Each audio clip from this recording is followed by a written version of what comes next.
네, 안녕하십니까. 성공투자 오후증시 3부의 정인성입니다. 우리 시장 남양 특집이 따로 없습니다. 전쟁이 난 것처럼 이렇게 빠질 수가 있구나. 정말 하락하는 움직임이 무섭게 느껴졌는데요. 이 중국 증시 여파를 고스란히 받은 하루였습니다. 또다시 패닉에 빠지면서 중국 증시가 큰 악재가 있는 것도 아닌데 투자 심리가 급격하게 위축되면서 오늘 급락하는 움직임을 보였고, 오늘 코스피, 코스닥 양시장 모두 이 중국 증시 급락 여파에 낙폭을 키우는 움직임이 나타났습니다. 오늘 코스피 지수 장중 4% 넘는 급락세를 보이면서 1800선까지 위협을 받기도 했는데요. 현재 시간에는 1800선을 좀 저점으로 잡고 낙폭을 만회하는 움직임이 나타났습니다. 지수 확인해 보시죠. 1810선은 다시금 회복을 했고요. 그러나 낙폭을 그렇게 많이 줄이지는 못했습니다. 현재 시간 2.5% 급락세는 여전하고요. 1828선에서의 움직임을 기록하고 있습니다. 코스닥 지수 오늘 장중에 2% 넘는 급락세를 보였다가 다시금 낙폭을 좀 줄이기는 했습니다만 현재 시간 또다시 2% 넘게 하락하면서 610선까지 다시금 밀려있는 상황입니다. 614선에서의 움직임을 기록하면서 코스피, 코스닥 양시장 모두 2% 넘는 하락세가 나타나고 있습니다. 최근 이 매매 동향을 보시면 정말 비정상적이다라는 생각이 드실 겁니다. 오늘까지 했을 때 코스피 시장에서 외국인들이 13거래일 연속 매도에 나섰고요. 계속해서 매도 규모를 확대해 나가면서 현재 시간 6,200억 원 넘는 매도 우위를 기록하면서 시장을 크게 압박을 했습니다.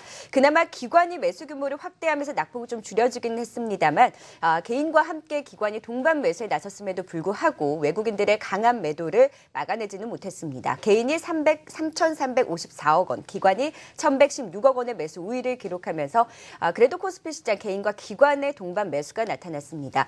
코스닥 시장은 계속해서 장 초반부터 장 마감까지 외국인과 기관, 개인 모두 큰 방향은 잡지는 않는 움직임입니다만 외국인들이 소폭의 매도 우위를 기록하면서 현재 시간 100억 원의 매도 우위를 기록하고 있고요. 기관은 반대로 176억 원의 매수를 기록하면서 외국인과 기관의 좀 상반된 움직임이 나타났습니다. 코스피 시가총액 상위 종목들 보시죠.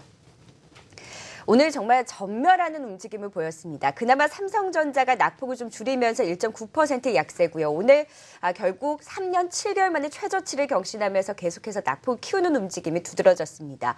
그동안 하락장에서 좀 견조한 흐름을 보여줬었던 은행주라든지 경기방어주 성격이 강한 통신주들도 오늘 하락폭이 좀 컸고요. 기아차 역시 현대차 그룹주도 모두 다 쉬어가는 움직임을 보이면서 1.5% 약세를 기록했습니다. 네이버가 2.5%, 포스코 역시 2.5% 약세를 기록하면서 1위부터 10위뿐만 아니라 3위권까지도 30위권까지도 상승하는 종목들이 단 하나도 없는 것으로 나타나고 있습니다. 코스닥 시가총액 상위 종목들도 살펴보시죠. 코스피 시장보다는 그나마 나았습니다만 역시나 약세권에서의 움직임입니다. 다음 카카오가 상승 반전하면서 계속해서 시총 1위권을 지키고 있고요. 오늘 바이로메드의 상승세가 눈에 띄었습니다. 장중에 8% 넘게 급등을 했다가 시장이 빠지면서 상승분을 좀 많이 반납했죠. 1.8%의 강세를 기록하고 있고요. 장 초반에 좋은 흐름을 보여줬었던 게임주들 결국 하락 반전하는 움직임이 두드러졌습니다. 컴투스가 4.5%의 약세, 시젠도 2.5%의 약세를 기록했고요. 이오테크닉스가 13% 가까운 급락세를 보이면서 오늘 좀 큰 폭의 하락세가 두드러졌습니다. 오늘 장 초반부터 강한 상승은 남북경협 관련주에서 나타났습니다. 오늘 방산주들은 급락하고 반대로 남북경협 관련주들은 상승하는 움직임이었는데요. 결국 현대상선과 제연솔루텍 모두 가격 제한폭까지 취소사 있는 움직임이고요. 이화공영도 22% 넘는 급등 양상을 보이면서 오늘 그나마 가장 큰 상승은 남북경협주에서 나타났습니다. 기타 경협주인 철도주들도 상승세가 눈에 띄었었죠. 오늘 전반적으로 상승세를 기록했고 장 마감으로 가면서 점차 상승폭을 확대했습니다. 대아티아이가 8% 이상의 강세고요. 대오에일도 6.9%의 강세를 기록하면서 전반적으로 상승세가 눈에 띄었습니다. 오늘 제약바이오 관련주들도 장 초반에 상승세가 눈에 띄었었는데 시장이 빠지면서 좀 하락 반전하는 움직임이 나타났습니다만 그래도 견조한 상승세를 이어갔습니다. 솔고바이오 12% 넘는 급등 양상이고요. 인바디도 6.5%, 크리스탈도 4% 이상의 강세를 기록하면서 오늘 제약바이오 관련주들은 그래도 견조한 상승세를 이어갔던 하루였습니다. 오늘 마감 상황 간략하게 정리해드렸고요. 오늘 함께해 주실 두 분 모시도록 하겠습니다. 유한타증권 영업부 박우신 차장, 포토나무 파트너스 정태근 팀장과 함께합니다. 두 분 어서 오세요. 네, 반갑습니다. 네, 먼저 코스피 동시호가 상황부터 살펴보도록 하겠습니다. 그래도 좀 낙폭을 줄이면서 마무리 지을 수 있을까요? 예, 이거 지금 나오는 지수 자체를 낙폭을 좀 줄인다고 보기는 그닥 뭐 말씀드리기 힘들 것 같고요. 뭐 장중 1,800포인트까지 저가를 찍은 그런 부분을 봤을 때는 현재 지수 1,828포인트 정도 예상 호가가 나오고 있기 때문에 어느 정도 바닥에서 꼬리는 어느 정도 달아준 모습입니다. 하지만 금일 자체 하락폭 자체가 거의 한 50포인트가량 하락을 한 모습이고요. 거의 전 업종이 하락을 했습니다. 그동안에는 이제 하락하는 동안에도 상승하는 업종이 한두 업종이라도 발생을 하곤 했었는데요. 금일 같은 경우는 전체적인 글로벌 증시의 폭락세와 함께 전체적인 코스피 시장 내 전 업종들의 하락세가 굉장히 가파랐다라고 볼 수가 있을 것 같습니다. 그 와중에 의약품 업종 같은 경우는 그나마 시장 대비해서 굉장히 견조한 모습을 보였고요. 나머지는 뭐 대다수 시가총액 상위 종목이라든지 내지는 중소형주들 역시 폭락세를 면치 못하는 모습이었고요. 테마주 성격의 그 대북 관련된 경협주들만 상승세를 그나마 시장에서 보여주는 모습을 보이는 걸 봤을 때는 현재 시장 자체는 굉장히 약세장의 전형적인 모습이라고 좀 볼 수가 있을 것 같고요. 그나마 시장 내에 있는 매수세들은 테마주 성격의 경협주 쪽으로 몰린 그러한 하루였다라고 전체적인 평을 해볼 수가 있을 것 같습니다. 네, 코스피 동시호가 상을 살펴봤고요. 계속해서 코스닥 예상 체결 지수도 살펴보도록 하겠습니다. 코스닥 시장도 좀 낙폭을 줄이면서 만회를 할 수가 있을까요? 예, 일단은 조금 아쉽게도 장 후반으로 갈수록 좀 힘이 좀 빠지고 있는 모습들이 나타나고 있습니다. 지금 현재 2시 58분 지나가고 있는 상황을 살펴보게 된다면 현재 2.4%가량 하락을 하게 되면서 611포인트 현재 마감할 것으로 예상이 되고 있는데요. 금일 내내 코스피보다 상당히 견조한 흐름을 보여줬었지만은 장 후반 쪽으로 갈수록 힘이 현재 빠지고 있는 모습들이 나오고 있는데요. 아쉽게도 바이오라든지 그리고 시가총액 상위 종목군들로 해서 현재 낙폭이 확대가 되고 있다는 부분들이 코스닥이 장 후반 쪽에 추가 낙폭을 확대시킨 요인들로 현재 작용을 하고 있습니다. 코스닥 시장은 어쨌든 1차적으로 코스피 시장이 먼저 좀 안정을 좀 찾아야 될 것 같습니다. 그래야지 코스닥 시장도 마찬가지로 안정을 찾을 수가 있을 것 같고요. 그리고 마찬가지로 수급적인 요인보다는 투심이 좀 회복이 되져야 코스닥 시장도 안정을 좀 찾을 수 있을 것 같습니다. 네, 중국 시장이 오늘 큰 폭으로 급락을 했죠. 큰 악재가 있는 것도 아닌데 경기도나 우려가 계속되고 있고 또 시장 안정화 정책이 시장 기대치에 좀 미치지 못하면서 아무래도 개인의 비중이 큰 중국 시장의 투자 심리가 급격하게 위축이 되면서 급락세가 나타났습니다. 이 때문에 아시아 시장 모두 좀 출렁이는 움직임이 나타났고요. 우리 시장도 예외일 수는 없었습니다. 계속해서 악재가 가득한 우리 시장에서 매번 저점일 거다, 좀 기술적 반등이 나타날 거다라는 위안을 좀 삼기도 했었지만 오늘도 맥없이 무너져 내리는 움직임이었고요. 코스닥 시장보다 오늘은 코스피 시장 좀 충격이 더했었는데 장 마감으로 가면서 코스닥 시장도 낙폭을 점차 확대해 나가는 움직임이 포착되고 있습니다. 코스피가 2.2% 약세로 지금 마무리 지을 것으로 예상되고 있고요. 코스닥도 2.3% 약세로 마무리 지을 것으로 예상되면서 오늘 양시장 모두 2% 넘는 좀 급락세는 여전할 것으로 예상되고 있습니다. 오늘 전반적으로 하락했고 낙폭도 커서 좀 하락이 크게 느껴지셨을 것 같은데요. 그동안 또 하락장에서 그나마 버텨줬던 대형주들까지 오늘은 좀 큰 폭으로 하락하는 움직임이 나타나면서 지수가 계속해서 하락하는 요인으로 나타났습니다. 시장의 우려가 더욱더 커져가는 하루인데요. 잠시 후에 또 긴급 진단으로 한국경제신문이 3시 증시 마감을 알려드립니다.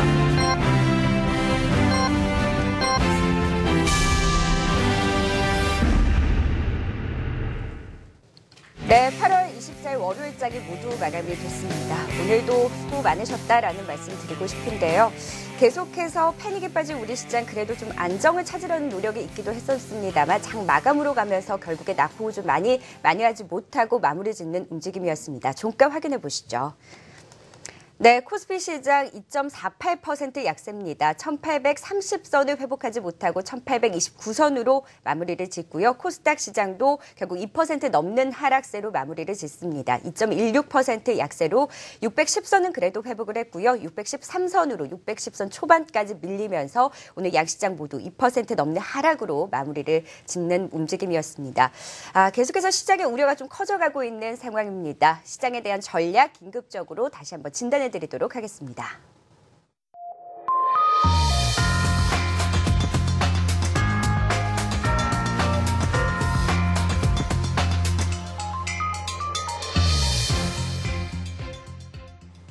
네, 중국 증시의 폭락으로 오늘 아시아 시장 모두 출렁이는 움직임이었습니다. 계속해서 시장의 우려가 커져가고 있는데요.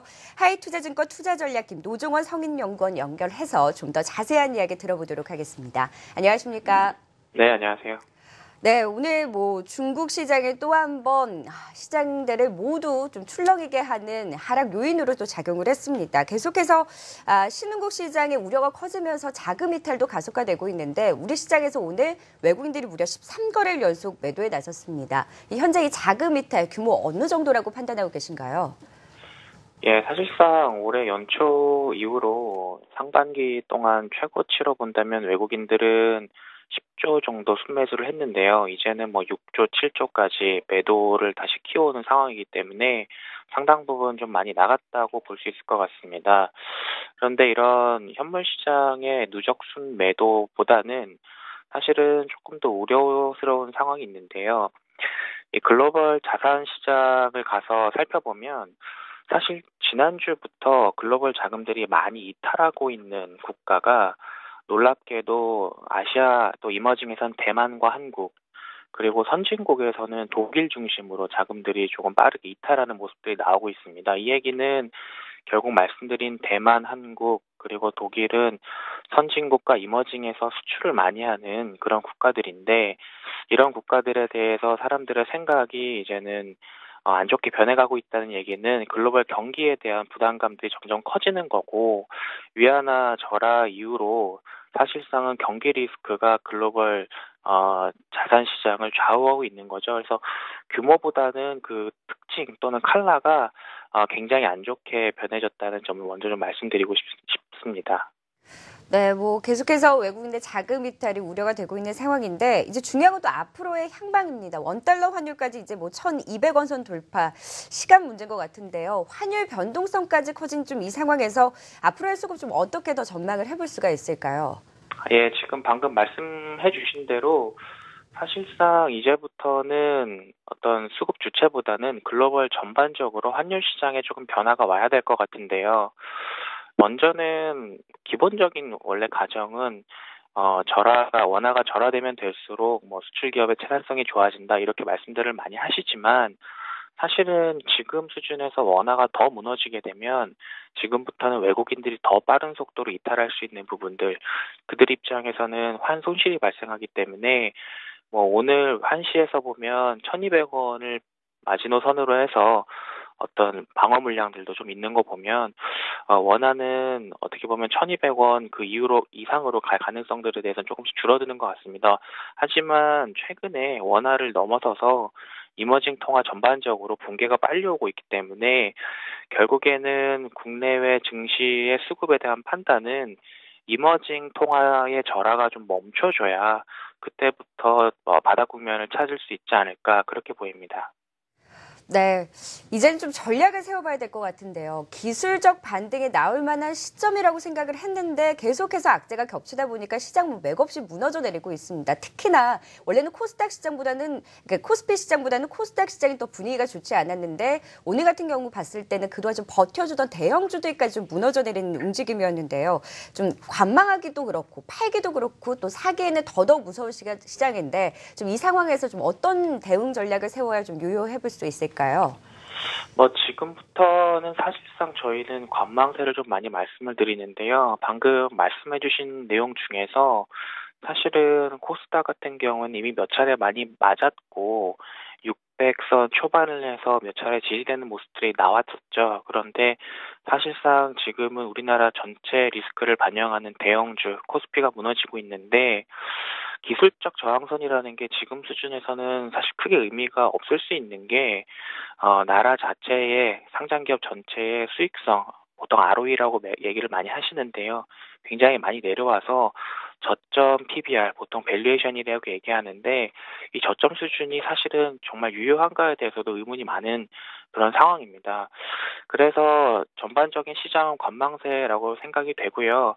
오늘같이 이제 지수를 1800선 초반까지 끌어내리는 건 아까 말씀드렸던 글로벌 자산 배분 또 이머징 내에서 한국의 위치상 비중 축소가 지금 들어가고 있는 국면이기 때문에 사실상 뭐 매수 타이밍을 얘기하는 것보다는 사실은 현금 보유 그리고 조금은 관망세로 더 보시는 게 당분간은 안전하지 않을까 생각됩니다. 네, 그러니까 섣부른 저가 매수보다는 관망하는 자세로 계속해서 현금을 확보하면서 보수적인 전략을 취해야 된다라는 말씀이신 거죠? 예, 그렇습니다. 네, 알겠습니다. 도움 말씀 들어봤습니다. 하이투자증권 노종원 성임연구원과 함께했습니다. 고맙습니다. 네. 네, 그럼 계속해서 아시아 증시 마감 동향도 살펴보도록 하겠습니다. 오늘은 리딩투자증권 우성재 팀장 연결해서 좀 더 자세한 마감 동향 들어보도록 하겠습니다. 안녕하십니까? 네, 안녕하세요. 네, 오늘도 중국 증시가 폭락하면서 아시아 증시 모두 좀 출렁이는 움직임이었습니다. 좀 더 자세한 마감 동향 짚어주시죠. 예, 지금 중국발 악재가 전 세계 글로벌 증시에 큰 영향을 주고 있는 상황입니다. 오늘 같은 경우에도 중국 증시 장중 9% 이상 하락하는 모습을 보인 이후에 지금 낙폭을 축소하긴 했지만 시장에서의 하락폭은 여전히 7%대 하락을 나타내고 있습니다. 지금 상해 종합주가 지수 7.16% 하락한 3,256.33포인트의 장 움직임 보이고 있는데요. 지금 지난주 금요일 발표됐던 PMI 지수가 50을 하회하면서 시장 예상치보다 더욱더 하락을 했던 것이 증시에 부담을 주면서 중국 경제 둔화 우려감을 더욱더 확대되고 있는 모습을 보이고 있습니다. 지난주 주말 중국에서의 증시 부양책을 내놓을 거라는 기대감이 커졌었지만 결국은 이런 증시 부양책이 나오지 않은 것도 증시 하락을 주도하는 모습을 보여주었는데요. 결국 중국 증시 시장에서의 매도 물량들은 꾸준히 커지고 있는 모습을 보이고 있는 가운데 뚜렷한 상승 모멘텀의 부재가 증시 하락을 더욱더 부추기고 있다고 보시면 좋을 것 같습니다. 결국 중국 정부에서는 오늘 오전장에서 이제 중국 증시에서 1조 위안의 이제 자금을 시장에 유입할 수도 있다라는 중국 정부가 발표를 했었는데요. 중국 정부의 연기금 자금이 시장에 유입될 거라는 기대감이 나왔음에도 불구하고 증시는 하락 기조를 꾸준히 이끌고 있는 상황입니다. 결국 중국 정책에 대한 신뢰도가 큰 폭으로 하락하고 있는 모습을 보이고 있고 시장에서의 매도 물량들 또한 꾸준히 출현하고 있는 가운데 외국계 자금들이 꾸준히 시장에서 매수 물량으로 유입되지 않는 모습을 보이면서 증시는 큰 폭의 하락을 나타내고 있다고 보시면 좋을 것 같은데요.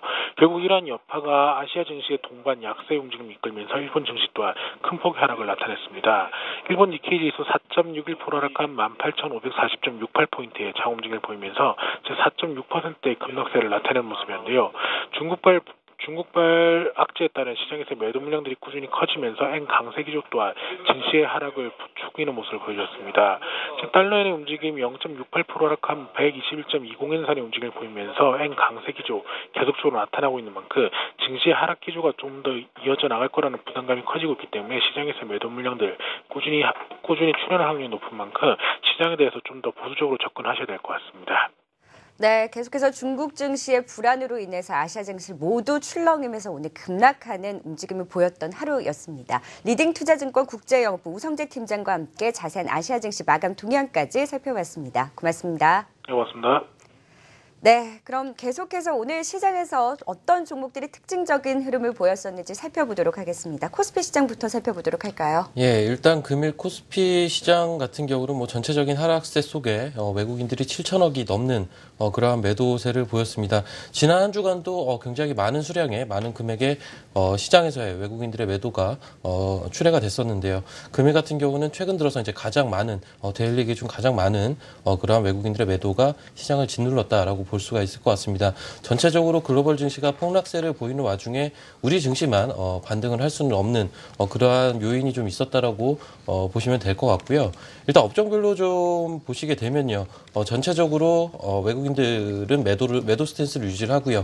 기관들 같은 경우는 저점에서 좀 받아가는 그러한 흐름을 보였는데요. 외국인들은 종이목재와 의료정밀 업종을 제외한 전 업종에 고르게 매도 물량이 좀 흘러나오는 모습, 특히나 이제 대형주 위주로 매도 물량이 흘러나오는 모습을 보였습니다. 기관들 같은 경우는 전체적으로 시장을 방어하는 성격의 매수였다라고 좀 보시면 될 것 같은데요. 아무래도 이제 시장에 대한 공격적인 매수보다는 밑에서 외국인들이 던지는 물량을 일정 부분 받아내는 그러한 정도의 매수였다라고 보시면 될 것 같고요.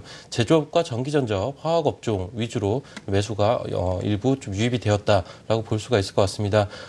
외국인들 같은 경우는 전체적으로 매도를 한 종목들이 압도적으로 좀 우세를 하였는데요. 일단 OCI 같은 경우가 그나마 시장 내에서 외국인들이 가장 많이 산 종목이었고요. 기관들 같은 경우는 역시나 이제 삼성전자에 대한 매수가 가장 강했다라고 볼 수가 있을 것 같습니다. 외국인들은 전체적으로 이제 시장에 대한 매도세를 강하게 유지를 하다 보니까 역시나 이제 시가총액 상위 종목인 삼성전자와 SK 하이닉스 등에 대한 매도세가 굉장히 강했고요. 기관들 같은 경우는 현대 엘리베이터, SK D&D, SK 이노베이션 개별주 종목 위주로 좀 매도를 하고 외국인들과 반대로 시장 대표주 성격은 받쳐주는 성격의 매수를 가담을 했다라고 볼 수가 있을 것 같습니다. 네, 오늘 코스피 시장에서는 대형주들, 특히나 시가총액 상위 종목들이 무너져 내리면서 지수도 역시 맥없이 좀 빠지는 움직임이 두드러졌던 하루였습니다. 이번에는 외환시장 마감 동향 살펴보고 가겠습니다. KR투자연구소 서상영 이사 연결해서 자세하게 들어보겠습니다. 안녕하세요. 네, 안녕하십니까. 네, 오늘 원달러 환율이 1,200원 선까지 바짝 다가섰습니다. 자세한 마감 동향 짚어주시죠. 일단 금요일 미국 시장에서 달러화가 금리 인상 이슈 완화로 약세를 좀 보였었고요. 중국 경기 둔화 우려감과 상품 가격 하락의 영향이 결국 미국의 금리 인하 이슈를 완화시켰습니다.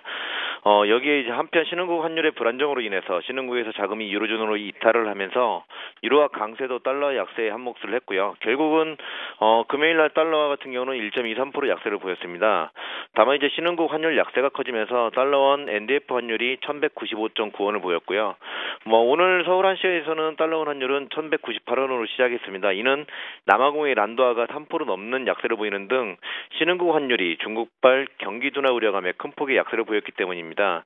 물론 이제 남북 고위급 회담 개최 소식으로 인해서 여타 환율에 비해서 상승폭은 좀 제한적이었습니다. 여기에 달러 환율이 1,200원을 터치를 하자 레벨 부담에 따른 매물이 커졌고 남북 고위급 회담에 대한 기대감도 한몫을 하면서 보합권 등락을 했습니다. 그렇지만 여전히 중국 증시가 하락하는 등 글로벌 경기 둔화 우려감이 커져 있는 상태이기 때문에 하락 전환하는 힘을 보이지는 못했고요.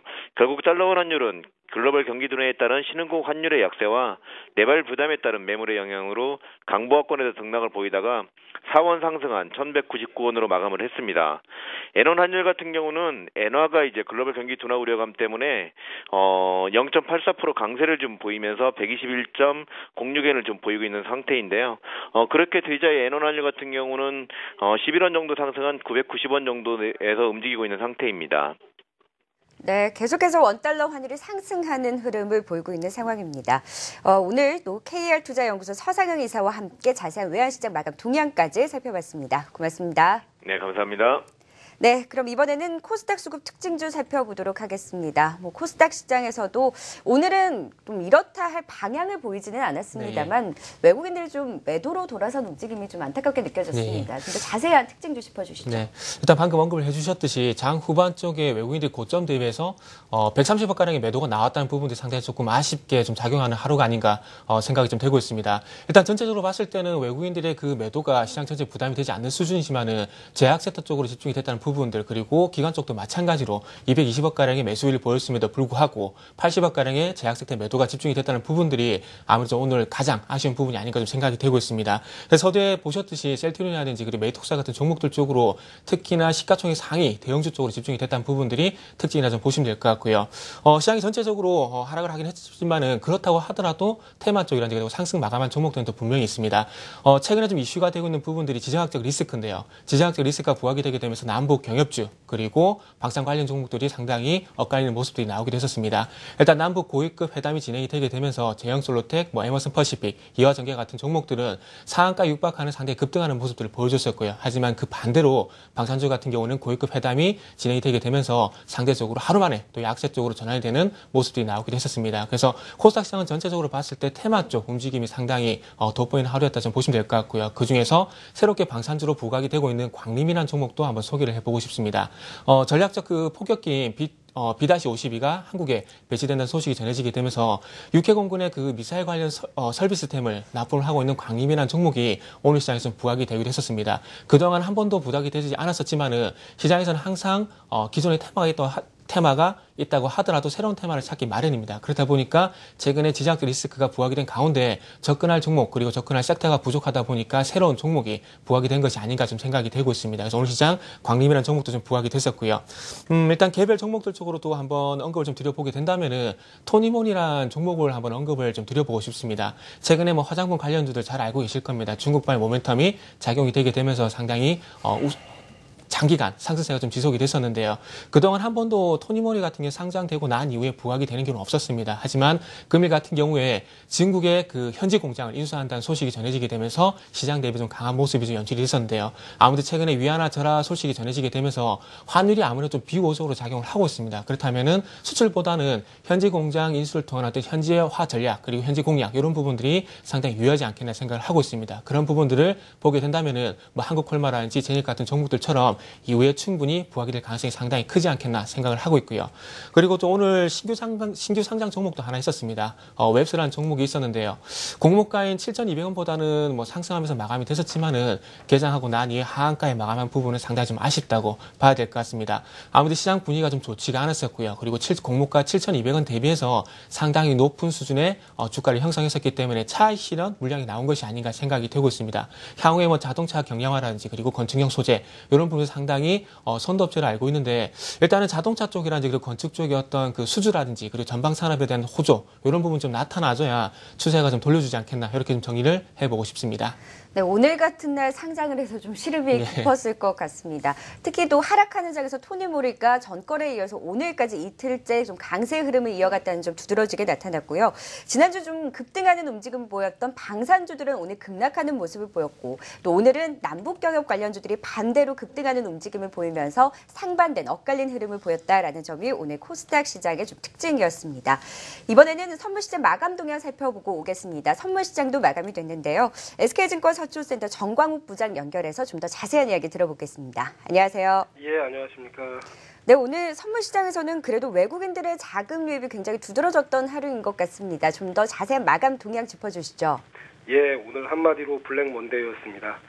장중에 선물지수가 10% 이상 하락하는 큰 변동성을 보였지만 막판 외인 선물의 급격한 환매수로 현재 코스피 200 선물지수는 220.70, 전일 대비 7.45포인트로 하락 마감했습니다. 금일 변동성 지수 역시 장중에 32까지 찍고 풋 급여가 200과 197.5는 장중에 상한가를 기록하기도 했습니다. 금요일 외인 파생 포지션이 극상방이었고 오늘도 외인이 선물을 거의 2만 계약 가까이 환매수하고 풋 매도도 900억 이상이었는데 지수가 크게 하락해서 수급을 믿고 투자하던 투자자분들에게 극악의 공포를 준 하루였습니다. 내일의 선물 옵션 전략을 말씀드리겠습니다. 일봉 차트 모양과 외인 선물 옵션 수급만 보면 일단 단기 바닥은 찍은 모습인데요. 문제는 외인 현물입니다. 단시간에 매수로 전환될 것 같지 않습니다. 따라서 V자 반등을 기대하기보다는 L자형으로 9월 중순 FOMC까지 변동성 장세가 계속 이어질 것으로 보이고요. 오늘처럼 변동성 장세에 들어서면 루머가 난무하고 어떠한 수급과 지표도 맞지 않습니다. 따라서 이런 장에서는 방향 예측에 신경을 쓰기보다는 여러 가지 가능한 시나리오를 만들고 최악의 경우에도 내 포지션이 다치지 않도록 위험 관리를 하는 게 최선입니다. 장세가 조용할 때까지 포지션이 없는 무포도 하나의 포지션입니다. 이상 선물옵션 마감 시황이었습니다. 네, SK증권 서초센터 정광욱 부장과 함께 선물시장 마감 동향까지 살펴봤습니다.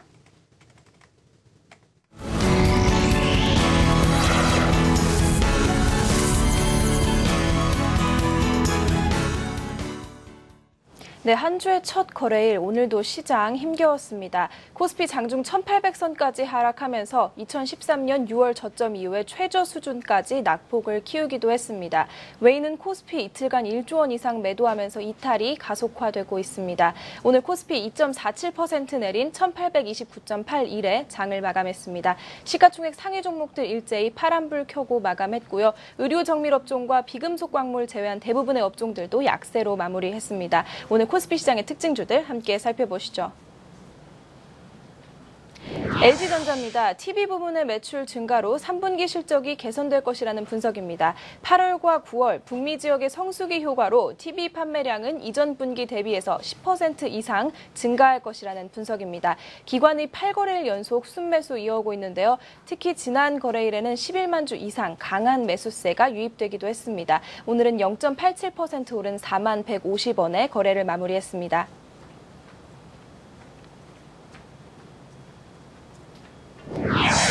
파미셀입니다. 8조 원 규모의 중국 코스메슈티컬 시장에 진출한다는 기대감에 오늘 빨간불 켜고 마무리했습니다. 세계 최초 자가 줄기세포 연구개발 기업인데요. 하반기에 중저가 줄기세포 배양의 화장품 출시를 통해서 중국의 코스메슈티컬 시장을 공략한다는 계획입니다. 이 화장품과 의약품을 합성한 신조어로 화장품에 의학적으로 검증된 성분을 함유해서 만든 제품을 의미합니다. 지난주에 유럽 연구소와 MOU를 체결했다는 발표도 있었는데요. 오늘 장중 9%대까지 상승했다가 이후 상승폭을 줄이면서 2.75% 강세로 장을 마감했습니다. 네, SK케미칼이 최대 주주의 지분 매입 소식과 인플루엔자 백신에 대한 기대감에 오름세로 마무리했습니다. 지난 거래일에 최창원 SK케미칼 부회장이 약 31만 주가량을 장내 매수하면서 지분율이 14.68%로 증가했다는 내용을 장 마감 이후에 공시했습니다. 여기에 더해서 세포배양 인플루엔자 스카이셀플루 출시하면서 수익성이 개선될 것이라는 기대감이 더해진 것으로 풀이됩니다. 오늘 SK케미칼 4.9% 강세로 장을 마무리했습니다. 네, 토니몰입니다. 중국 현지 공장 인수 추진설이 사실로 확인되면서 오름세 이어오고 있습니다. 토니몰이는 중국 정부의 위생 허가를 기존보다 쉽게 받기 위해서 중국 현지 생산을 추진하고 있는 것으로 알려졌고요. 현지 공장을 인수한 뒤에 기초 화장품 등을 생산해서 브랜드 스토어를 운영할 계획입니다. 지난 거래일에 상장 이후 최저가인 37,400원을 기록하기도 했지만 상승 흐름 이어오면서 오늘 5.56% 강세로 장을 마무리했습니다. 네, 남북 고위급 협상에 따른 기대감에 급락했던 경제협력주들이 일제히 반등했습니다. 지정학적 위험 요소가 다시 불거진 가운데 방산주들이 일제히 고공행진했던 지난주 흐름과는 달라진 모습입니다. 남해화학과 현대엘리베이터 모두 빨간불 켜고 마감했고요. 현대상선도 오늘 29% 가격 제한폭까지 상승하면서 마무리했습니다. 이상 코스피 특징주 살펴보셨습니다. 네, 코스피 특징주 살펴봤습니다. 박우신 차장님은 이 가운데 어떤 종목을 가장 눈에 띄셨나요? 예, 사실 지금 같은 조정 장세에서 사실 어떤 종목을 말씀을 드리기가 굉장히 좀 어려운 측면이 있기 때문에 일단 사실은 제가 좋아하는 성격의 종목은 아닌데요. LG전자라는 종목을 좀 말씀을 드리겠는데요. 사실은 그동안 시장이 오르는 와중에서도 가장 좀 안 좋았던 대표적인 종목이라고 볼 수가 있겠고 실적도 지속적으로 감소를 하고 2, 4분기 같은 경우도 최악의 실적을 좀 기록을 하는 모습을 보였는데요. 오히려 시장이 급락하는 와중에 최근 같은 경우는 가격적인 메리트를 좀 볼 수가 있을 것 같습니다. 최근에 이제 4만 원권을 기준으로 좀 등락이 반복이 되고 있는데요. 기관들의 수급이 지속적으로 현재 최근에 연속적으로 유입이 되고 있고요. 일단 시장이 빠지는 와중에서 오히려 시장 대비해서 굉장히 강한 모습을 보여주고 있습니다. 금일 같은 경우도 장중에 4, 5%가량 상승을 하는 모습을 보이다가 일단 강보합 수준에서 일단 마감을 하는 모습인데요. 따라서 이제 4만 원권 현재 가격 부근은 충분히 가격적인 메리트가 있다라는 측면으로 기술적인 단기 매매는 충분히 가능하지 않을까라는 측면으로 좀 말씀을 드리고 싶고요. 일단 3분기 실적에 대한 기대감, 금일 레포트가 좀 나오긴 했는데요. 일단 워낙에 실적이 그동안 안 좋았었고요.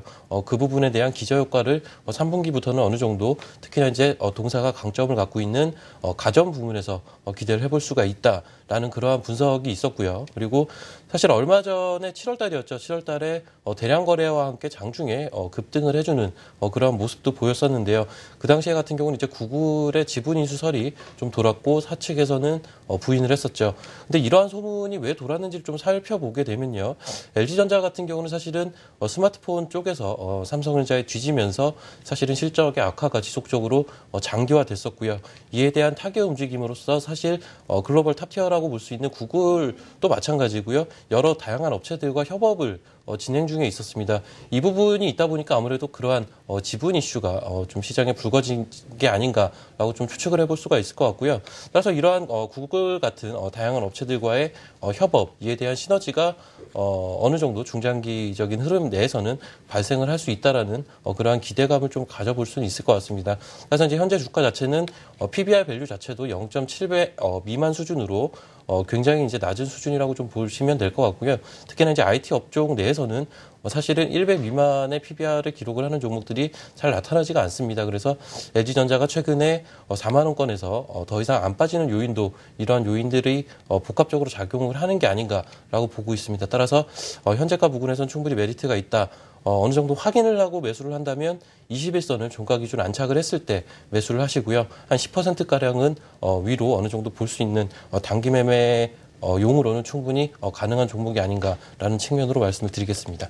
네, LG전자 사실 그동안 참 많이 빠졌습니다. 주가가 4만 원 선까지 밀렸고요. 최근에 좀 가격 메리트가 있다. 계속해서 좀 중장기적으로도 좋지만 단기적으로 좀 매매하는 전략을 세워주셨습니다. 이 부분 참고하셔서 향후 흐름도 지켜보시면 좋을 것 같습니다. 그럼 계속해서 코스닥 시장 특징주도 살펴보겠습니다. 김주미 캐스터. 네, 코스닥은 오늘 하루 롤러코스터를 탔습니다. 약보합권에서 출발했지만 장중 상승률을 2%대까지 올리면서 640선을 터치하기도 했는데요. 이후 다시 하락 반전하면서 2.19% 내린 613.33에 장을 마무리했습니다.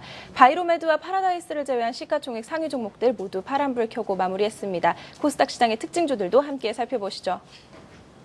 네, 바이로메드가 6거래일 만에 반등에 성공했습니다. 코스닥 지수의 상승 랠리를 주도했던 제약바이오 업종이 급락세를 이어가면서 바이로메드 주가 역시 지난 5거래일 동안 5만 원가량 하락했었는데요. 오늘 드디어 반등에 성공했습니다. 장중 한때 8.5% 넘는 상승폭을 기록하기도 했고요. 오늘은 1.86% 넘는 강세로 장을 마무리했습니다. 한국전자금융이 OK포스를 인수하기로 결정했다는 소식입니다. OK포스는 시장 점유율 42%로 국내 포스 선두 기업입니다. 한국전자금융은 신성장 동력 육성을 위해서 사업 다각화를 도모하고 또 OK포스의 지분 70%를 190억에 인수하기로 했다면서 나이스금융 내 그룹의 시너지 효과를 고려한 결정이라고 설명했습니다. 8거래일 연속 외인 매수세가 이어지고 있는데요. 오늘은 모건 스탠리가 매수 상위 창구에 이름을 올렸습니다. 오늘 한국전자금융 52주 신고가 경신하기도 했다가 이후 상승폭 반납하면서 5,040원에 거래를 마쳤습니다. 오늘 상장한 웹스입니다. 합성고무와 플라스틱 물질 제조업체인데요. 상장 첫날 파란불 켜고 마무리했습니다. 웹스는 다양한 고분자 신소재 개발에 성공하면서 응용 분야를 확장해왔습니다. 공모가는 7,200원이었고요. 시초가는 11,400원 기록했습니다. 장 초반 9.6% 넘게 상승하기도 했다가 하락 반전하면서 8,000원에 거래를 마무리했습니다. 네, 글로벌 시장에서 높은 성장세를 지속해 나갈 것이라는 전망에 인바디 나흘 만에 반등에 성공했습니다. 상반기에 국내 시장에서 지난해 같은 기간 대비해서 15.8%가량 성장했는데요. 중국과 미국, 일본 등 해외 의료기기 시장에서 좋은 흐름 이어나갈 거라는 평가입니다. 올해 예상 매출액은 지난해 같은 기간 대비해 27% 증가한 625억, 영업이익은 164억으로 전망한다는 증권사 분석이고요. 오늘 조정장 속에서도 5.3% 강세로 장을 마무리했습니다. 오늘 코스닥 특징주 마지막 종목 솔고바이오입니다. 삼성전자와 삼성메디슨 합병 가능성에 오름세로 장을 마무리했습니다. 삼성메디슨이 모기업인 삼성전자의 유통망을 활용하기 위해 해외 법인을 모두 정리한다는 소식에 두 회사 간 합병 가능성이 제기되면서 관련주들이 주목을 받은 것으로 풀이됩니다. 솔고바이오는 삼성메디슨 계열사 메디너스의 지분 14%를 보유하고 있습니다. 오늘 솔고바이오 11%대 오름세로 장을 마무리했습니다. 이상 오픈스튜디오에서 전해드렸습니다. 네, 코스닥 특징주까지 살펴봤습니다. 오늘 하락하는 장에서 그나마 견조한 흐름을 보였던 바이오 헬스케어 관련주들이 눈에 띄는데요. 팀장님은 어떤 종목이 가장 눈에 띄셨나요? 저는 인바디라는 종목을 좀 소개하고 싶은데요. 지금 시장에서는 결론적으로 봤을 때 이후에 뭐 낙폭과대는 기술적 반등 그리고 난 이후에 추세 전환 이런 부분 좀 노려봐야 될 것 같은데요. 그렇다면 지금 시장과 동반적으로 하락한 종목이 있다면은 지금은 기대해야 될 시점이지 않나 생각을 하고 있고요. 그리고 자연스럽게 시장이 반등을 줬을 때 기술적 반등, 낙폭과대로 인한 기술적 반등 노려볼 수 있는 종목 쪽으로 일단 관심을 가지는 게 맞을 것 같습니다. 거기다가 이후에 어떤 모멘텀이라든지 실적까지 반영될 수 있는 종목이라면 뭐 더 좋지 않겠나 생각을 하고 있고요. 오늘 저는 인바디라는 종목을 좀 소개를 해보고 싶은데요. 광고에서 인바디 어떤 체성분 분석기 많이 좀 보셨을 겁니다. 그래서 국내 시장은 좀 많이 이제 좁아졌고요. 그래서 국내 시장 같은 경우는 5%대 성장세로 인해서 상당히 좀 둔화가 되어 있는 모습인데 그 돌파구를 마련하기 위해서 해외 쪽으로 현재 적극적으로 눈을 돌리고 있는 회사라고 보시면 될 될 것 같습니다. 특히나 중남미라든지 북미 그리고 중국, 일본 쪽으로 현재 해외 성장세가 상당히 기대감이 가득 차 있는 회사라고 좀 보시면 될 것 같은데요. 이 회사 같은 경우에 지금 어떤 이 기대감, 증권사에서 예상하고 있는 만큼 그리고 회사에서 예상하고 있는 만큼의 해외 성장세가 만약에 이루어지게 된다면 상당히 실적도 크게 기대되는 업체라고 좀 보시면 될 것 같습니다. 현재 올해 160억가량의 영업이익이 예상이 되고 있는데 만약에 지금 현재 상황에서 해외 성과가 바로 반영이 되게 된다면 이 실적 가이던스도 무조건 우상향, 추가적인 상향 조정이 될 가능성이 상당히 높다는 부분들을 좀 언급을 드려보고 싶습니다. 그래서 이제부터 인바디가 봐야 될 부분은 국내가 아니라 이제 해외 쪽이고요. 해외에서 해외 기대감 그리고 기대감을 내는 매출 그리고 실적 반영 이런 부분들을 좀 주목을 해보시면 좋을 것 같습니다. 그렇기 때문에 일단 이 실적 성장세를 봤을 때 이 실적의 이제 분기는 일시적으로 좀 주춤할 수가 있습니다. 하지만 장기적으로 봤을 때 연간 기준으로 봤을 때 영업이익의 성장세가 충분히 기대가 되는 업체이기 때문에 이 연간 기준에서 장기적 어떤 성장성에 주목을 해보신다면은 충분히 좋은 성과가 있지 않겠나 생각을 하고 있습니다. 하지만 그 이전에 지금 시장 상황이 좋지가 않기 때문에 낙폭과대로는 기술적 반등 이 이후에 실적 모멘텀이 반영이 되게 되면서 추세적으로 48,000원과 52,000원 돌파 여부를 한번 관찰해 보신다면은 매매하시는 데 좀 도움이 되실 것 같습니다.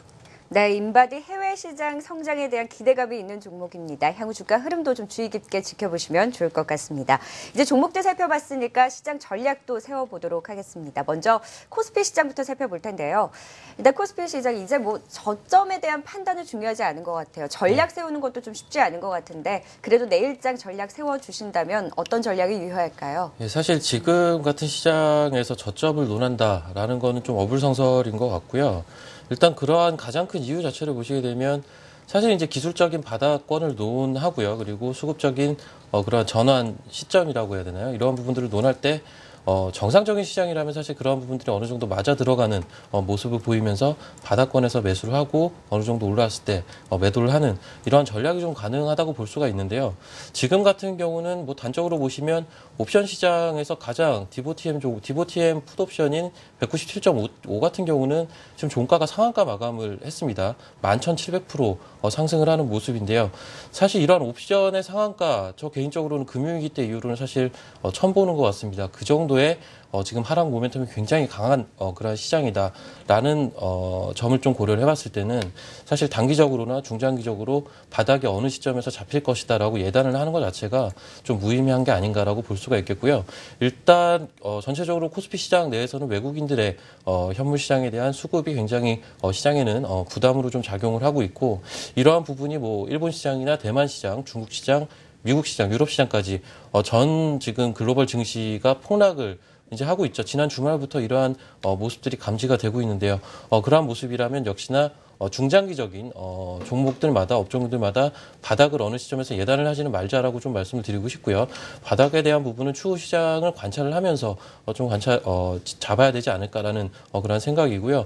일단 정확한 중장기적인 바닥이 나오려면 시간이 상당히 소요가 될 것 같습니다. 따라서 단기적인 그러한 대응 말고는 현재 시장에서 뚜렷한 해법은 없다라고 좀 말씀을 드릴 수밖에 없을 것 같습니다. 따라서 이제 단기적으로 기술적인 매매만 노리는 그런 전략을 좀 말씀을 드리겠고 최대한 짧게 매매를 하시고 만약에 시장이 하루 이틀 기술적인 반등을 줬을 때는 일정 부분 반드시 현금화는 필요한 그러한 시장이다라고 정리를 하겠습니다. 네, 계속해서 현금을 확보하면서 보수적인 대응 전략을 세워주셨습니다. 이번에는 코스닥 시장 전략도 세워보도록 하겠습니다. 코스닥 시장 오늘도 역시나 하락세를 보였고 계속해서 우려가 커져가고 있는 상황인데요. 코스닥 시장 좀 어떤 전략을 세워보면 좋을까요? 네, 일단 결론부터 먼저 말씀을 드리자면은 일단 지금은 어쨌든 결론적으로 봤을 때 관망이 좀 필요할 것 같습니다. 하지만 조금은 희망적인 말씀을 드린다면은 고점 대비해서 코스닥이 180포인트 가량 빠졌습니다. 그렇다면 지금부터는 공포심을 가지기보다는 어떻게든 하반 경쟁에 대한 부분들 이런 부분을 좀 노려보시는 게 좋을 것 같아요. 즉 낙폭과대는 어떤 기술적 반등 이런 부분들 좀 모색해야 될 구간이 아닌가 좀 생각이 듭니다.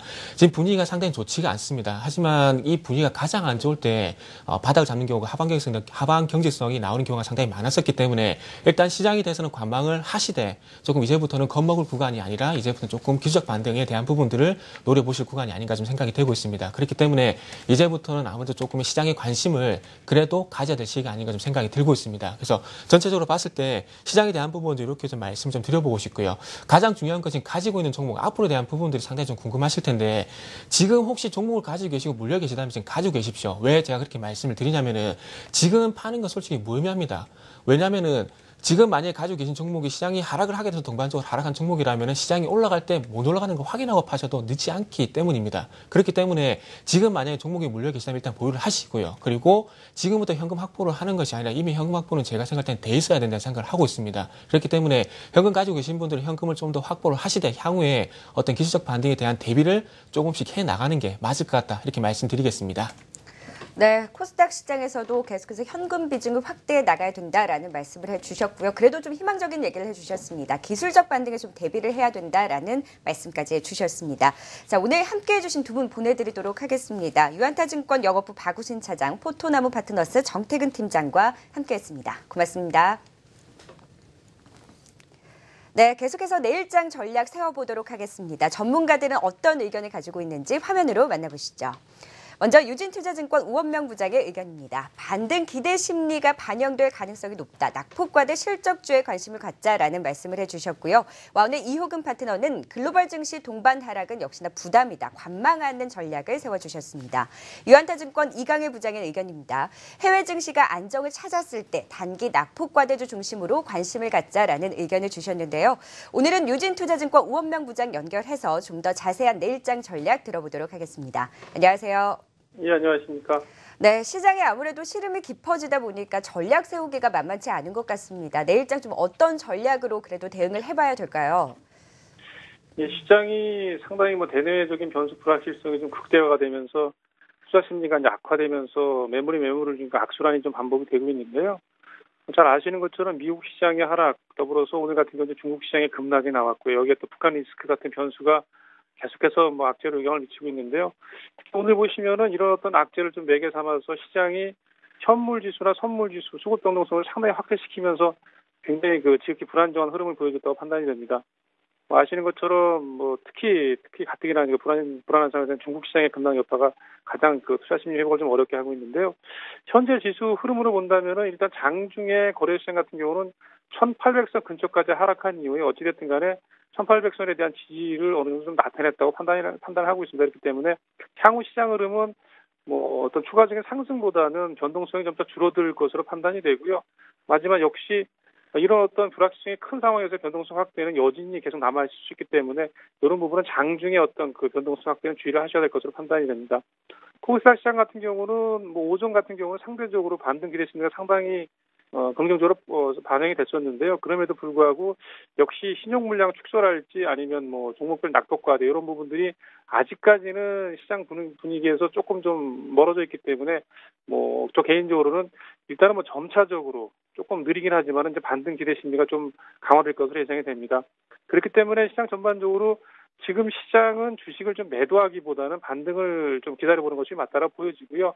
역시 또 한편으로는 역시 현금을 좀 보유하고 계신 분이라면은 같이 동반 하락한 실적주를 중심으로 해서 점차 시장에서 좀 관심을 가져보고 탐색을 해보시는 그런 전략이 필요한 시점이다 이렇게 말씀을 드려보겠습니다.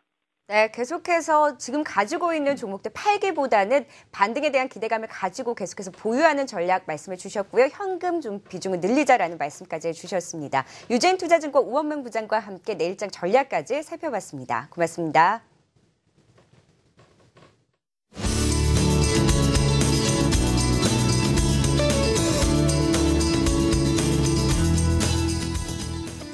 네, 김동엽의 스토리텔링 투자 시간입니다.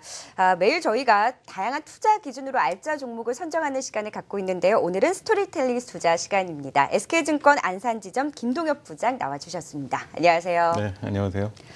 네, 아무래도 시장이 하락하다 보니까 모셨는데도 마음이 저도 참 무거운 것 같아요. 네. 먼저 시장을 진단해봐야 될 것 같은데 네. 8월부터 계속해서 변동성 큰 장세가 이어지고 있고 시장이 급락하다 보니까 지치는 게 사실이에요. 현재 시장 좀 어떻게 보고 계신가요? 네, 오늘도 마찬가지고 많은 투자자님들이 굉장히 힘든 한 주를 또 시작을 하셨을 거라고 생각을 하는데요. 예, 오늘 몸소 경험하셨듯이 이번 주 오늘 포함해서 만만치 않은 시장이 계속될 거다라는 생각이 계속 들고 있습니다. 지금 가깝게는 지금 북한과 관련된 그런 협상이 지금 지속되고 있는 그런 흐름도 있고요.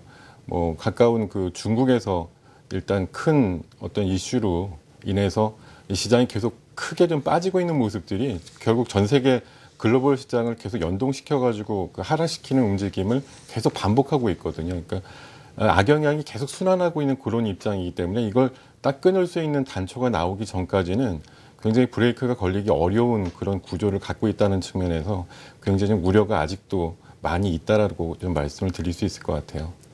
네, 계속해서 악재가 겹쳐서 시장이 정말 무너져 내리는 움직임이 너무 역력한데요. 네. 지수도 계속해서 저점이 낮춰지고 있는 상황이고 저점을 판단하기도 쉽지 않은 시장인데 과연 이 시장을 좀 어떤 대응 전략으로 좀 시장을 이겨내 봐야 될까요? 네. 오늘쯤 되니까 이제 많은 전문가님들이 대부분 바닥을 모르겠다라는 말씀을 이제 많이 하십니다. 네, 맞습니다. 지난주는 거래소 기준으로 1850선 정도 얘기하다가 오늘 장중에 1800선을 딱 찍는 그런 모양이 나왔거든요. 그럼 이게 바닥이면 좋은데 지금 흐름 봐서는 뭐 내일이고 모레고 추가적인 어떤 중국 시장의 움직임이라든가 이런 걸 감안해 보면 딱 바닥 찍었다라고 예단하기 굉장히 힘든 모양이거든요. 그래서 뭐 지수 바닥에 대한 이제 자신감들이 굉장히 잃어가고 있는데요. 저는 그 지수 바닥의 어떤 징후라는 거를 조금 뭐 일반적인 상식선에서 좀 말씀을 드리고 싶은 거는 지난주 금요일 날 그 개인 투자가들의 투매가 굉장히 크게 나왔었습니다. 양시장 합쳐서 거의 한 8천억에 가까운 투자 그렇죠. 매매가 네. 나왔었는데요. 오늘 바로 그 수급상으로 보면은 개인이 거래소 쪽에 다시 사자를 들어왔거든요. 하루 만에 다시 이제 방향성을 바꾸는 그런 매매를 많이들 하셨는데 솔직히 이런 모습 가지고서는 바닥을 논하기 굉장히 어려운 수급 구조다라고 말씀드릴 수가 있겠고요. 조금 죄송한 얘기지만 한 번 더 지난 금요일과 같은 투매가 한 번쯤 더 나와야지 진정한 좀 바닥을 형성할 수 있는 무서운 얘기네요. 네, 그런 가능성이 높지 않느냐라고 생각을 하고 있습니다. 네, 계속해서 바닥을 좀 논하기는 쉽지 않다라는 말씀을 해주셨는데요. 우리가 또 포트폴리오에 편입된 종목들 흐름을 안 볼 수가 없습니다. 네, 그렇죠. 계속해서 시장이 빠지다 보니까 편입된 종목들도 걱정되는 게 사실인데요. 흐름 네. 좀 하나하나 짚어볼까요? 제가 공교롭게도 지난주 이제 화요일부로 편입을 시기가 너무 좋지 않았어요. 네, 자신 있게 나왔는데 어떻게 공교롭게 좀 크게 하락하는 시장하고 좀 맞물리다 보니까 제가 관심을 가지고 포트폴리오에 집어 넣은 그 어떤 스토리텔링에 맞는 투자 종목이라고 해서 말씀을 드려봤는데 세 종목이 공교롭게 좀 그다지 좋은 수익률과는 좀 거리가 먼 상태입니다. 먼저 좀 종목을 말씀을 드리면은요. CJ ENM 같은 경우는 이제 편입가 9만 원으로 잡았습니다만 현재 오늘 종가가 74,800원 정도까지 이제 내려와가지고 10%대 중반에 이제 하락을 하고 있는데요. 지금 시장의 문제는 이제 시장이 문제냐 아니면 기업이 문제냐의 어떤 관점에서 봤을 때 뭐 기업의 어떤 기본적인 가치라든가 미래 비전이 문제가 없다라고 하면 시장과 함께 동시에 그 조정을 받는 그런 상태에는 어느 정도 감수를 하고 좀 견디는 것이 좋지 않느냐 그런 시각에서 좀 지난주에 설정했던 어떤 손절 라인보다는 조금 하회를 하고 있습니다만 그 라인 자체를 조금 더 내려가지고 7만 원 정도면 정말 비이상적으로 빠져도 충분히 그 견딜 수 있는 가격대라고 봐서 7만 원대까지는 좀 견디는 그런 전략을 한번 구사를 해보셨으면 좋겠다는 말씀을 드리고 싶고요. 역시나 견뎌야 된다라는 말씀이시죠. 좋은 종목은 네. 어쨌든 믿고 견디는 수밖에 없을 것 같습니다. 네. 예. 계속해서 강원랜드도 살펴볼 텐데요. 강원랜드는 그래도 견조한 흐름을 이어왔습니다. 네, 강원랜드는 지난주 뭐 일주일 사이에도 큰 가격 변동 없이 오히려 플러스권에 있을 때가 더 많았긴 했는데요. 뭐 개별적인 어떤 기업의 그 실적 자체 그 모멘텀 자체가 굉장히 살아있는 종목입니다. 그리고 수급 자체도 마찬가지고요. 어떤 장악은 크게 좀 무관한 그런 상태라고 보실 수가 있겠고, 뭐 시장의 어떤 하락을 좀 담보할 수 있는 그런 뭐 보수적인 주식이다라고 보실 수가 있을 것 같아요. 2분기 실적과 3분기 실적, 뭐 하반 실적까지 꾸준하게 늘어날 수밖에 없는 그런 구조를 갖고 있는 기업이라서 여전히 좀 기대감이 있고, 뭐 손절 라인 이상에서 크게 좀 놀고 있는, 크게 움직이고 있는 종목이기 때문에 무난히 포트폴리오로 편입하셔가지고 유지하시는 그런 전략이 좋을 것 같습니다. 네, 마지막 종목이 인선 ENT입니다. 인선 ENT도 일단 손절가를 하향하셨는데 아무래도 시장이 빠지다 보니까 이 종목들이 견디는 수밖에 없는 것 같아요. 네, 종목이 좀 문제가 있다고 하면은 과감하게 좀 교체를 해보겠는데요. 그렇죠, 네. 저도 시작한 지 일주일 만에 바로 종목을 교체한다고 하면은 조금 그렇기도 하고 해가지고 손절 라인을 역시 이것도 조금 하향을 해가지고 견디는 그런 식의 투자 전략을 오히려 좀 가져와 나와서 소개를 해드리겠습니다. 종가는 오늘 4,965원으로 지난주 편입했던 5,810원 대비해서 약 15% 가까운 손실이 나고 있습니다만 이 손절 라인을 4,500원까지 좀 하향해가지고 인내하시는 그런 전략으로 한번 견뎌보시기를 좀 권해드리겠습니다. 아무래도 시장이 좀 회복이 돼야 이런 종목들도 제 기능을 좀 할 수 있을 텐데, 네, 앞으로 좀 주가 흐름 좀 주의 깊게 지켜보시면 좋을 것 같고요. 계속해서 저희가 좀 그래도 내일장 전략에 대한 이야기를 나눠보고 싶어요. 네. 앞서서 이제 다른 분들께서는 그래도 기술적 반등에 대한 희망을 가져도 좋다라는 말씀을 해주셨거든요. 네. 그래도 어느 정도 선을 좀 지지를 하면서 기술적 반등이라든지 또 어떤 부분에 좀 포커스를 두고 투자라든지 대응을 해야 될지 부장님께서는 좀 어떤 의견 갖고 계신가요? 예, 오늘 장중에 찍었던 거래소 기준으로 1,800선, 코스닥 기준으로 한 610선 정도가 아마 내일도 시장이 좀 버티는 버팀목이 될 수 있는 어떤 지수대라는 생각이 듭니다. 추가적으로 우리 시장 끝나고 중국 시장이 그다지 좋은 모습이 안 나왔고요. 이런 모습이 글로벌적인 증시에 전부 다 투영이 될 겁니다. 유럽 증시, 미국 증시 다 영향을 받을 것으로 보이기 때문에 내일 아마 극적인 어떤 남북관계 타결 같은 그런 이슈가 나오지 않는 한 추가적인 어떤 하락 조정이 좀 일어날 가능성이 높은데요. 오늘 장중에 찍었던 지수대에서 과감하게 현금 비중이 있으신 분들은 한번 저점 매수를 나가보시는 그런 전략이 좋을 것 같고요. 어떤 가장 좀 좋은 것들은 어쨌든 실적 대비해서 낙폭이 컸던 종목들, PBR이 좀 낮은 주식들하고 오늘 반등이 선두에 섰던 제약바이오 쪽이 사실 먼저 빠졌기 때문에 반등할 때도 조금 먼저 일어날 수 있는 그런 업종과 테마군이라고 좀 볼 수가 있어서 그런 쪽으로 한번 관심을 두시면 좋지 않을까 생각을 해봅니다. 그래도 역시 좀 희망적인 말씀을 해주셨어요. 저가 매수에 나서 좋다라는 말씀을 해주셨는데 그래도 좀 관망하는 보수적인 전략을 말씀해 주시는 분들이 많았거든요. 저는 조금 소수 의견파인데요. 네. 지금 거래소나 코스닥 기준으로 1850선과 630선 이하는 우리나라 전체적인 시장의 기본적인 밸류 이상으로 비이상적으로 빠지는 어떤 그 가치 수준이라고 보기 때문에 그 하단의 바닥을 예측을 못할 뿐이지 굉장히 어떤 모멘텀이 생겼을 때 빨리 회복될 수 있는 가격대다. 그렇기 때문에 이 지수대 아래에서는 오히려 과감한 좀 매수 전략을 구사하시기를 좀 권해드리고 싶습니다. 네, 그러니까 낙폭과대주 중심으로 좀 관심을 가져보면 좋다라는 말씀이시죠. 네. 저 PBR주 같은 종목들 좀 관심 가져보시면서 과감하게 저가 매수에 나서도 좋다라는 의견까지 주셨습니다. 네, 오늘 포트폴리오 수익률 같은 경우에는 시장이 빠지다 보니까 손절가 하향하는 움직임이 나타났는데요. 일단 종목의 이상이 있는 것이 아니라 아무래도 시장 비이상적인 움직임을 보이기 때문에 앞으로 주가 흐름 기업들의 내용과 함께 좀 주의 깊게 지켜보시면 좋을 것 같습니다. 오늘 SK증권 김동엽 부장과 함께 스토리텔링 투자 진행해봤습니다. 고맙습니다. 네, 감사합니다.